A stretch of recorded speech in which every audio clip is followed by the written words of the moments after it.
But what's cool about that is that also means that if you are traveling that speed, for every additional minute of time that travels, you go an additional 1 mile. Does that make sense? So as you guys get a little bit older and you start driving, you drive on the freeway, let's say you have to go on a long trip, right? That's why there's a very good correlation between how far the trip is, right, and how actually many minutes it's going to take you. So when I want to drive to Lansing, right, Lansing is about 100 miles away, and it takes me about 100 minutes to get there. Because in general, an average speed would be around 60 miles per hour. Now, it's a little faster on the freeway, but then you also have to get to the freeway. You see what I'm saying on that? Okay. That's super random and not germane to our discussion. But if you could measure out the distance, and you could use a, let's say, a stopwatch to get the time, do you think it's possible for you to figure out the speed of sound? Yes. I do too. But the problem is that even, like, to get an echo like this, right, so that you can hear it coming back, I mean, if it's going 1,000 miles an hour, if sound's going 1,000 miles an hour, that's like 400 meters per second. 400 meters is really far away, right? Like, a soccer field is only like 100 meters long. Could we even make a sound loud enough for it to really go there and come back in a time where we could use a stopwatch? Do you see why this would be problematic? Yes. Does that make some sense? Half a second. What's that? Be like half a second. Yeah, so maybe you could get a half a second. The problem with a half a second on a stopwatch is your error on a stopwatch is 0.1 on the start and 0.1 on the end, which means your 0.5 seconds plus or minus 0.2. That's like, that's 20%. You see where I am on this? So, okay, so I don't think we can do that, but could we, do you think we can employ the computers to do it? Yeah. That might be cool, right? That might be cool. All right. Before we're going to actually try to do that today, or we're going to get set up for that today. But before we do that, I want to just do something else. Okay, I just want to do something else. So I have my bucket of tennis balls. Okay, I have my bucket of tennis balls, and I want to highlight one thing. Before we get started, Mr. Breen, can you be my official ball catcher?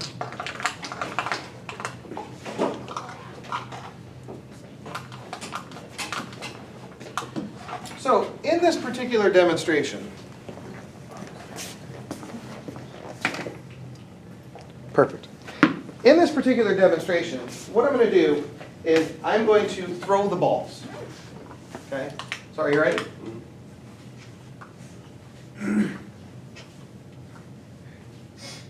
Do you get a sense of how the frequency of my ball throwing?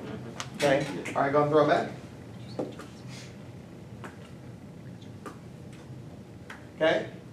How does the frequency with which I throw them compare with the frequency with which he catches them? Check your neighbor now.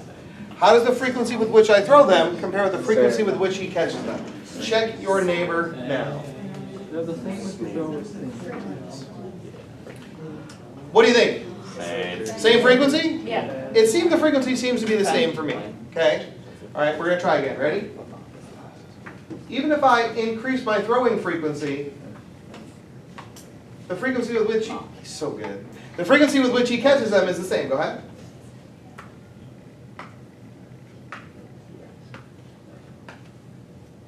All right? You guys with me?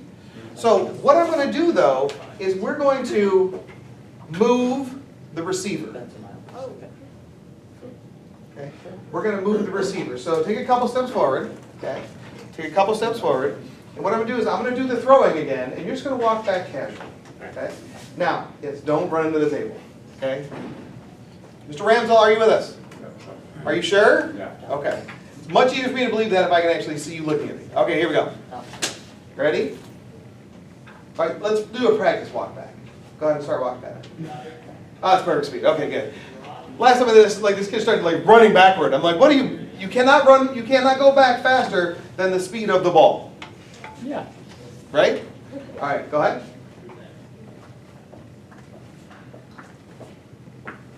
Whoa! Now, that may have been, it was a bad throw. I'll take it back. That may have been challenging to see, but I didn't change the frequency with which I threw them. But what did you notice about how often he had to catch them?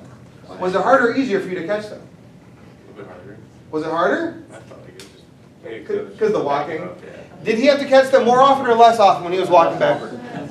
Let's examine it again. Okay, let's examine it again, and we'll see what we notice. Ready? Oh yeah. Oh yeah. Okay. So you can clap for his effort.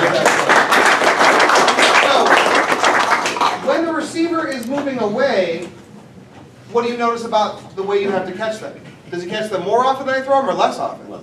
It seems less often because there is a delay in the distance. As his distance is increasing, the ball takes some time to get there. Does that make sense? Now, what are we going to do now? Close to you. He's going to start walking toward me. So you go back there. All right. What do you think is going to happen this time? Okay. Now you can't say faster because faster is a measurement of speed. More frequent. More often, more frequently? Yeah. I can't wait to see. Ready, set, go.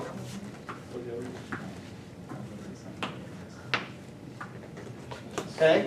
What do you notice about that? Besides the fact that he's amazing. Okay. What do you notice about that? Did you have to catch them more often this time? Yeah. Yeah. So if the receiver is moving toward me, what happens to the frequency at which he catches the ball? Is it higher than it was before? Yeah. Okay. Thank you. Sorry, it's I invented it, and it is amazing. What? yes. This demonstration. It's a very, very interesting demonstration. It's a very interesting demonstration. So, could there be a change in the apparent frequency given movement of the observer? Does that make sense? There could be, right? Now, here's what we're going to do this time. Okay, I'm going to start moving. Okay, I'm going to start moving, and we're going to see how it affects it. So go over there. Okay, are you ready? Yep. So I'm going to start throwing the balls again. Okay, I'm going to start throwing the balls again. You're going to see how often I throw them, and then notice how often he has to catch them. Ready?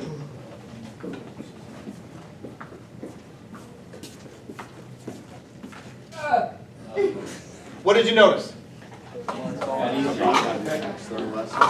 Did you have to catch them less often or more often?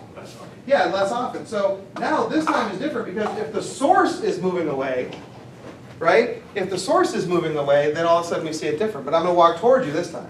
Ready? Woo! Wow. Suck it life for a minute. All right, here we go.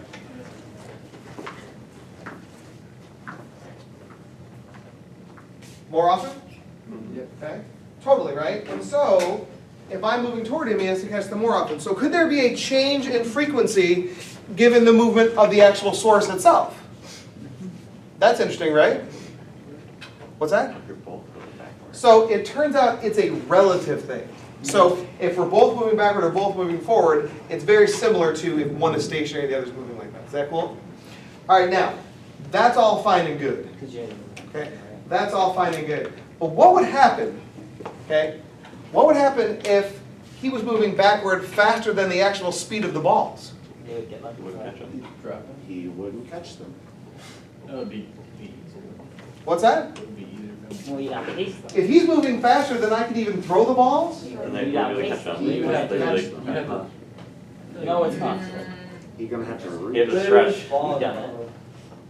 Right? But he is never stopping. Right? If I throw the ball at 2 miles per hour and he's walking at 3 miles per hour, is the ball ever going to get to him? No, it's a consistent speed. Yes. Oh, never mind. Right? Yeah. So is it possible to run away from sound waves? Yep. Yeah. For humans. Yeah. I mean, you The can't humans run. gonna do it, but we have planes do it. Now the real question is this. Okay? Okay? The thing that we really want to know, is how fast, right? How fast is sound moving? Because this is going to allow us to really understand, okay?